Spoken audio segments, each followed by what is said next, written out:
So first of all, thank you very much, everybody, for coming, and I want to thank all of the voters who are coming out and voting. As we've been talking about, every election has its circumstances, and the circumstances in this election are that, we had a couple of locations that were not open because of a key problem at a church. We had one foreclosure. All these circumstances are either completely ameliorated or ready to go. We did have a one polling site that had a technical problem out in Mesa. That has been solved. And we did have a little bit of a software issue on some of our ballot-on-demand printers. We're getting to the bottom of that right now, but that one's being resolved completely as well at our vote centers, or at least a couple of them as I understand. I don't have all of the details myself yet. But I want to congratulate the voters in Maricopa County because, well, I haven't done all of the math yet. A rough calculation in my head tells me that we have over 86,000 voters who have cast ballots just today. That's not early votes. That's not late turn-ins. That's 86,000 voters as of 9:50 in the morning. So as of a little over 10 minutes ago. And that's an amazing turnout so far. Let me remind everyone that the election day turnout in 2016 for that last presidential was about 350,000 during the course of the entire day. So in under 4 hours, we've already got 86,000 plus voters in, and that's a phenomenal achievement for the entire team. And I do want to thank the entire team. We've got a long way to go. It's going to be a long day. We've got folks from all over Maricopa County, not just our election department, who you can see behind me, have restarted our tabulating processes. We're going to be tabulating today. We are going to hold off on some of our tabulation tomorrow because all of our early votes that come in today need to get processed. So we'll be shifting back and forth, and I'll talk a little bit about the timeline for when you'll see the results in a minute. But before I do that, I want to get back to thanking the folks, not just in the election department, but our partners all over county government. We've had folks from the county attorney's office, the treasurer's office. We've had folks from the legal advocates, air quality, animal control. We've had folks from parks and recreation. All of Maricopa County's family is coming together, and we're working hard to do this. Don't forget, some of these people are playing the role of troubleshooter, which is the doubling of our troubleshooters that we did from the last election. Some of them are inspectors and judges. We've got some of folks who are normally doing some other kinds of work that are trained into the new work that we've got them doing, setting up polling sites and doing all of that. So as it stands right now, we understand that all of the setup was done on time, and what we've experienced so far is a typical election day with typical run-of-the-mill problems. Now, that doesn't mean that we hit 100%, and some voters have had to stand in some lines. I want to address that very quickly. We've got some folks who support us from some of the larger organizations. Let me give you an example. Dominion, who is the company that we have a tabulating equipment here and out in the field, they've got folks who are actually permanently housed on site because we're one of the largest jurisdictions in the country. They actually fly folks in here to make sure that they're here to troubleshoot their equipment if need be on election day. They are astounded at the fact that we're checking voters in as quickly as we can. Our old e-poll books averaged about 4 minutes per check-in. Right now, at one of the sites we heard was having long lines. What we realized was that the long lines were not for checking in, but for the booths, because we're issuing ballots so quickly, folks aren't voting them as fast as we're issuing them. So that's where the lines are forming in some places. We're getting voters checked in many instances in under a minute. So if you're going to your assigned polling place, you're getting checked in real fast, and if you're going to the vote centers, almost all of them are operating completely 100%, and folks are checking in real fast. Again, we do still have some minor issues in some of them, but this is, again, to be expected. So I want to run really quickly back into the number. As of 9:50, we have over 86,000 ballots that have been requested and cast. That's just in-person voting. That's not the 100+ thousand votes that we expect to come in through early voting. So I want to make sure that we know that. So insofar as later on this evening, I want to give everybody an idea of how the results are going to be coming to you. We're not going to be changing our pattern of giving you results at all. This is what we always have done in Maricopa County. There is one minor shift for security purposes, and I'll talk about that. First, after the polls close at 7 p.m., in every polling site and vote center, the marshal will go to the back of the line, declare the poll closed, and if there is a line, will walk with that last voter in line in to vote. So if you are in line at 7 p.m. and you've got your identification, you can vote on Election Day tonight. Please be in line by 7 p.m., hopefully earlier than that. So that's number one. Number two, at 8 p.m., pursuant to Arizona law, we will issue the results that we have so far. Those results will include these very same ballots that you're seeing tabulated behind me right now. Now, our system is a little bit old, and so it takes a little time to get all these numbers into the mainframe so that we can report it. But here's the shift after that 8 p.m. report. After the 8 p.m. report, what normally happened was that the precinct-based tabulators that you see all over the valley would get collected at a hub. They would get uploaded into these machines that you see over here. Along the side, you see some laptops. Underneath them are data pack readers. They're like old-fashioned USBs. They're about the size of an 8-track tape. That's what goes back in the back of the tabulator. Typically, we would collect those at the hub and then transmit that data over phone lines back here and report that as our results. Obviously, transmitting data over phone lines isn't something that we want to be doing anymore, and so I've made the decision that we will collect all of these data packs, we will bring them back to the warehouse and upload them on site. So there may be a little bit of a delay between the 8 p.m. early vote results and the precinct results that will continuously roll in after that. That should not be more than about an extra half hour to 45 minutes, because once we gather those up, we got to get the trucks in and get the data uploaded. So I want to make sure everybody is aware. You will get your regular 8 p.m. numbers, but the gap between the 8 p.m. numbers and that rollout of precinct numbers is going to increase just a little bit for security purposes. Remember, we want to get this done right. We don't want to get it done fast, okay? And, well, we want to get it done quickly, but not just because of speed. After all of those election day results from the tabulators are posted, that should go through the evening tonight and potentially into the early hours of Wednesday morning. We will not release any more results, as usual, until 5 p.m. on Thursday. And here's why. Once we get all of those ballots in and all of that data in, we will have a huge amount of early votes that got turned in today, that are getting turned in right now in those green envelopes. We have to process and signature verify every single one of those envelopes before we open it up and get the ballot in here to be tabulated. That process takes a little bit of time. It is not unusual in Maricopa County to have this gap in results. We've seen it year in and year out, and so we're going to go ahead and use that same practice this time around. However, we are hopeful that the long term of the entire reporting period is actually going to get shortened a little bit. I'll give you an example. In 2014, in the primary, for example, so we'll go primary to primary, in 2014 we had 555,000 ballots that were cast total. It took us 7 days to establish that they were all good to go and report the results. In 2018, just this last year, we had 144,000 more. We had 25% more ballots, and we reported the results in the exact same amount of time. So that long-term days and days and days of waiting, we're hoping we'll be able to shorten that up. But understand, this election is looking more like a presidential election in the amount of ballots that we've got coming in. And so we've got our crews ready to work overtime. A lot of these folks have been working overtime for the past several weeks and months potentially, but we are excited about what's going on. So real quickly, just to update, as of 9:50, we've got 86,000 plus votes that have been cast by voters, and we had in 2016 350,000 all day during that presidential cycle. Okay, so that's only 4 hours worth of votes in a 13-hour day, so you can do the math on that one.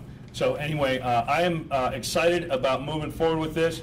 Are we doing any questions, or do I need to go back over to? I can take a couple of quick questions. Yeah, 316,000 was in the president. 350,000 in 2016 election day voters. That's not early vote And voters. Do you have the last midterm numbers? I don't. Okay. I don't have the 2014 numbers with me. Yeah. What about something where, like, we're looking at a close election, so this could maybe string out for longer, all these close close races? Yeah, close races, wide races, it really doesn't make a difference. We want to get the numbers right, and so if it takes a couple of days, it's going to take a couple of days. Adrian, Yes. I'll get you in a You second. said you had some system issues with the printers. Can you elaborate on what those were? I don't know the full details on that. I do know that we've got our folks who have been dispatched, and they're working on those right now. Folks are still voting at the vote centers. We are still issuing ballots. But once we have a little better idea of what that is, then we'll get back to you on that. Yep. Adrian, Down here real quick. Can you mention about the long lines that some places are seeing is because there are a lot of people voting, not because you're having issues? Yeah, no, and that's really important. Look, folks, and I want everybody to know, typical check-in times, that is the amount of time it takes once you hit the front of the line, is around 4 minutes nationally. That's what it used to be in Maricopa County. Our check-in times right now, because we're actually monitoring live how many folks we're checking in, we're checking folks in at about a minute a clip, a minute per voter. And so our typical very long lines in Maricopa County are because of massive turnout. And I'm really excited about that because that means our communities are engaged, that means our people are voting, and that means this system is working well for the vast majority of our voters right now. But Thank you for that was there a question. software glitch, and can you clarify what that was? Yeah, like I said, when I find out what the details are, we'll let you know. Recuerdo, yo sé que dijo mucho, pero si nos puede dar en breve cuáles son las estadísticas en español de cómo se está llevando a cabo esta elección. Ok, desde las 10 para las 10 de la mañana tenemos 86,000 votantes que han puesto una boleta para votar, a comparar con 350,000 para el total en el año de la elección presidencial de 2016. Entonces, tenemos muchos votantes que vienen a salir a votar, y esta vez. Y de los problemas que están enfrentando, ¿cómo lo están solucionando? Y lo que le decía él en inglés, de que las líneas a veces, porque hay mucha gente. Hay mucha gente, por eso es que las líneas son muy largas, pero estamos checando cada uno de los votantes que vienen, típicamente en 1 minuto, pero típicamente en lo regular, en otros sistemas, es como 4 minutos cada votante. Entonces, nuestro sistema está ayudando a votantes, pero las líneas son las líneas, y es porque hay mucha energía, mucho interés en estas elecciones, y es una buena cosa. Vamos a tener muchos votantes hoy. Okay, so, rápido en español, y los resultados se creo los van a dar hoy, y cuál es el plan. Los resultados de la votación inicial o previa a esta fecha lo vamos a reportar a las 8 de la noche. Después de la votación del día de hoy, no de los sobres verdes, pero del día de hoy, va a seguir durante la noche. Entonces, de las boletas en los sobres, vamos a empezar a reportar cada día, empezando el jueves a las 5 de la tarde. ¿Ok? You didn't give an update on the Chandler situation. We thought they'd be moving into a new space now. I don't have one, but I will get one, and I will make sure. And as you know, Chandler was the one that was foreclosed on underneath us, and I spoke to the lawyers of the property owner on that one on the phone personally. They were rushing out folks to unlock the doors and see if we get that set up. I hope that we're already set up. Do we have an update on that one? We don't have an update yet. Do we know how many places experienced issues, and have those issues been fixed? So the issues that we did experience this is a completely different election than August, right? So we got locked out at a couple of locations for a variety of different reasons. We had one issue with technical glitches at one location that kept that one down for, I think, close to an hour out of Mesa. All of that stuff's been resolved. And then we had something different going on at the vote centers. Again, I don't have all the details on that one. Night and day from the primary, though.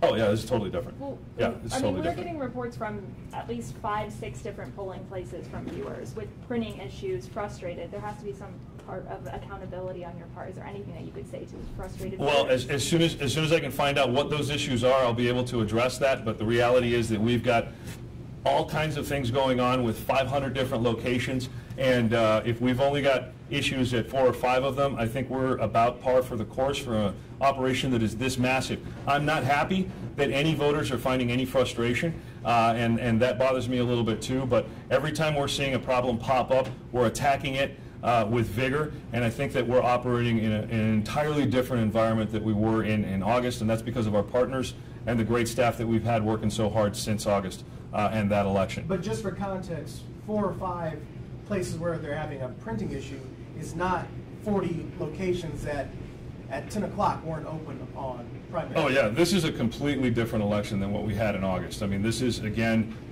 you know, we've got a system that has technology involved, and we're going to have issues. We've had some printer jams, we've had some envelopes that kind of get stuck in there. We got to get those things fixed, and we got to get voters going. I don't know what the specific issues are. I'd be happy to see that list and get some information for you. But this is an entirely different environment than we had in August. Yeah, and that's Thanks. just the list I have on hand. Contractors since August. We did. We hired some contractors, but they're very high-level technicians, and they were not involved in the setup. Really, they're out there to do some troubleshooting if we have the kinds of issues that we're talking about here. They're dispatched around the county, and they're waiting to get out there and help with some of those other issues that might turn up. I don't even know if we've had need to dispatch any of them or a majority of them or whatever right now. I mean, the operation is in full swing. There are a lot of things going on. I'm sure there's lots of issues, and you know, we had some folks that were very frustrated about long lines in one of our polling places, and we realized that it wasn't about checking in and getting your ballot. It's because we didn't have enough booths for them to stand in to do the balloting.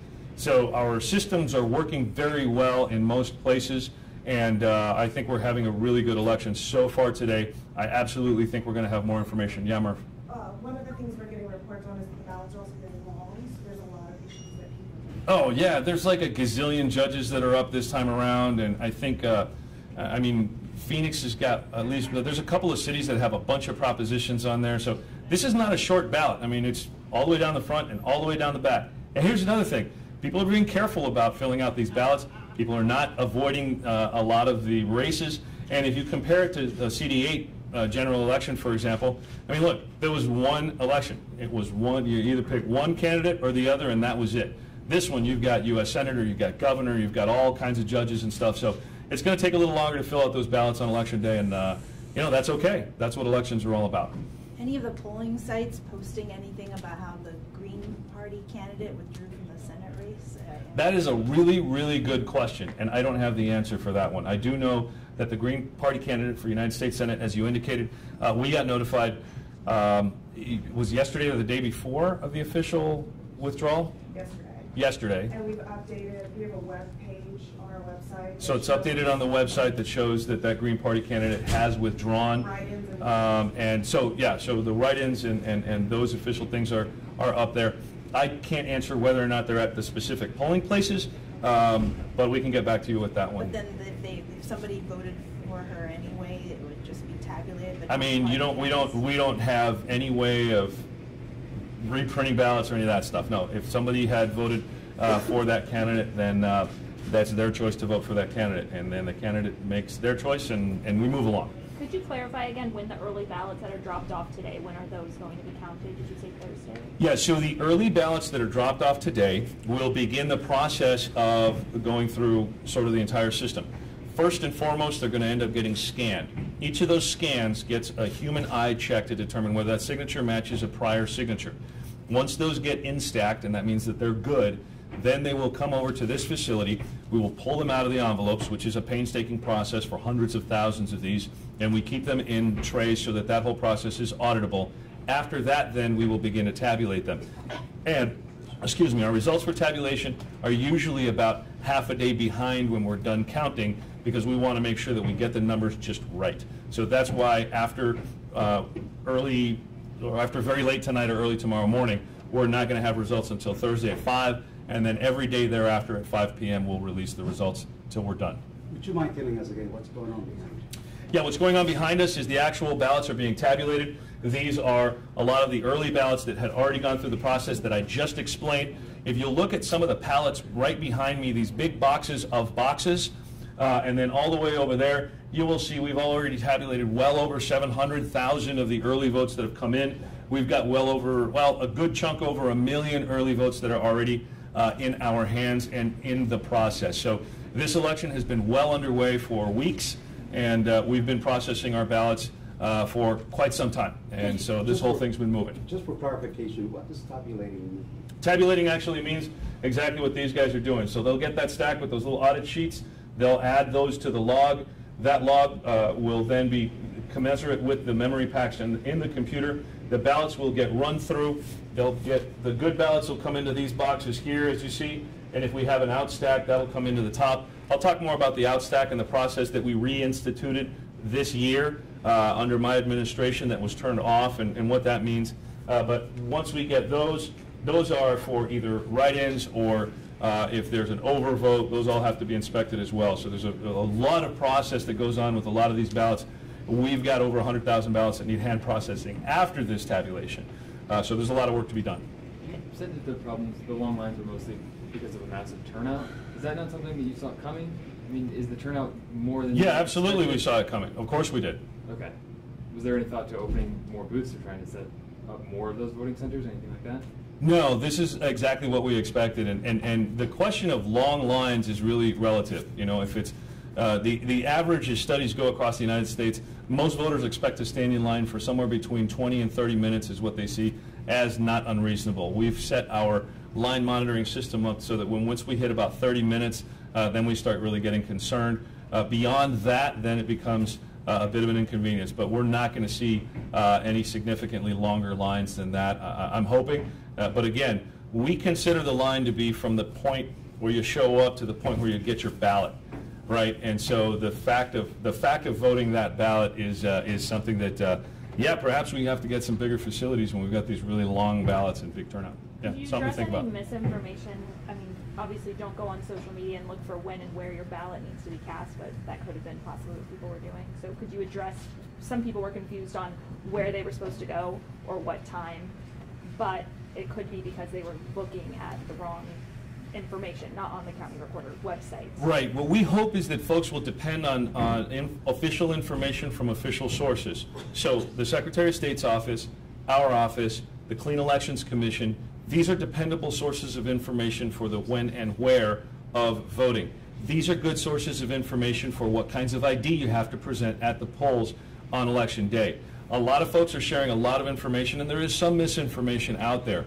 Now, due to our designation as critical infrastructure at the national level, we are working very closely with federal, state, and local law enforcement agencies, anti-terrorism agencies, to look for three critical things. Number one, crimes that might be committed, including election crimes. Number two, we have a very strong anti-terrorism observation system that's been deployed. And number three, voter suppression is actually something that our law enforcement partners are looking very carefully at as well. So misinformation could theoretically manifest itself as voter suppression. Pardon me. And all those folks are going to be looking at that very closely as well. So, you know, we want fair elections, we want clean elections, we want good information out there. There are several sources of good, solid, official information that people can go to, and that's what we're encouraging. All right? Okay, great. So what I'm going to do is go get some more information and see if I can be otherwise useful. We'll come back and do another update. When's that? At noon. At noon. Okay. Yeah. Give you some time. Thank you, guys. The Appreciate Chandler it. location up and running, people were saying that the equipment was moved around the corner. Chandler's up? Chandler's up. Okay, so. Is it? I don't know. That's what I'm asking. I don't know. Do we have data? I am not in charge of that. All of the equipment has been moved and reset. They're securing cables for safety reasons, and I'm waiting for confirmation for the moment that they are able to start taking voters. Okay, so the Chandler location is being set up right now, as I understand. The equipment's been moved, and what they're doing is taping down cables for safety purposes before we get all of our folks in there. So if you're out there in Chandler at the Golf Pro thing, what is that thing called? Golf Academy. At the Golf Academy. So you're not setting up at Mesquite High School? We are not going to Mesquite High School. What is the new address? I know it's right next door. It's right around the corner, and I think, are we sending out some extra sandwich boards with the vote here arrow? We'll set that up. It'll be in the same shopping center, and I know you guys. Chandler City Hall is open to them right now. Chandler City Hall is open right now. This site will definitely be open moving forward, so it's the same address but a different suite in that shopping center, is what I'm understanding. Right, that Arizona Avenue address in Chandler, the Pro Golf thing. If you go where the Pro Golf thing is, look around, and the vote center will be around there somewhere. The landlord for the shopping center has been very, very helpful to get us that space so we don't have to move to the high school and inconvenience the school and the school district. So, all right, thanks for that, and we will let you know when it is ready to receive voters. That should be shortly, I hope. All right, thank you guys.